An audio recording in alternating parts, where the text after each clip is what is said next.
ازيكم عاملين ايه؟ في امهات دايما بتعلي على بعض او بتزايد على اللي قدامها بانه انت لسه شفتي حاجه، ده انا كنت حامل وبنزل وبطلع سلالم. لازم نعرف ان قدراتنا مختلفه تماما عن بعض. الموضوع ملوش علاقه بالسن، ملوش علاقه انا كنت متعوده على ايه مثلا في بيت اهلي، او انا حد حرك ونشيط وتنطط ولا حد كسول. الموضوع ملوش علاقه. الطاقه مختلفه عند الكل، الحمل نفسه مختلف عند الكل. في ناس بتفضل تعبانه طول الحمل، في ناس بتتعب اول شهرين بعد كده ترتاح. دي بتفرق من شخص للتاني. وفلنفترض ان كلنا كنا سواء ومرينا بحمل صعب وكنا تمام ومستحملين. ما ينفعش ان انا اروح لواحده بتشتكي او تعبانه من حاجه واقول لها انت لسه شفتي حاجه، ده دلع اللي انت فيه. الكلام ده كله بيحطم، ما بيبنيش، ما بيخلينيش اقول انا فعلا بتدلع. لا، انا هنفر، هكره نفسي، هحس اللي قدامي بيتفه من تعبي او مشاكلي.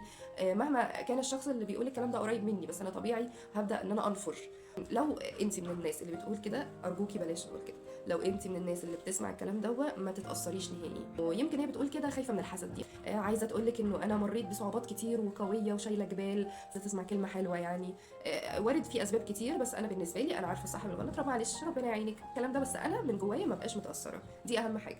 لو الدكتور طلب ان احنا ناخد حقن الرئه نلتزم وناخدها. مش كل الحالات بتاخد حقن الرئه، بس الدكتور بيشوف حسب نظرته هو، حسب الحاله اللي قدامه بتكون ايه. لو الدكتور طلب ان احنا نعمل اشعه 4T او 5T علشان نطمن ان مفيش اي تشوهات او اي حاجه، دي مش حاجه تخوف ولا حاجه خطر ولا هو شاكك في حاجه. عادي، في دكاتره متعودين ان هم بيطلبوها دايما مع كل الحالات، وفي دكاتره تانية مش بيطلبوها مع كل الحالات. عادي جدا. لو حبيتي ان انت تجيبي مستلزمات النونو وانت حامل بعد ما تاكدي من النوع كويس جدا. انا فاكره ان دي كانت اكتر حاجه بتسعدني وبتبسطني وبتحسن نفسيتي، ان انا احس ان خلاص هانت، بجيب حاجات، بجيب مستلزمات، قربت اخلص الحاجات اللي تخصها اللي انا هجيبها شويه. الحاجات دي بتعيشنا في المود اكتر.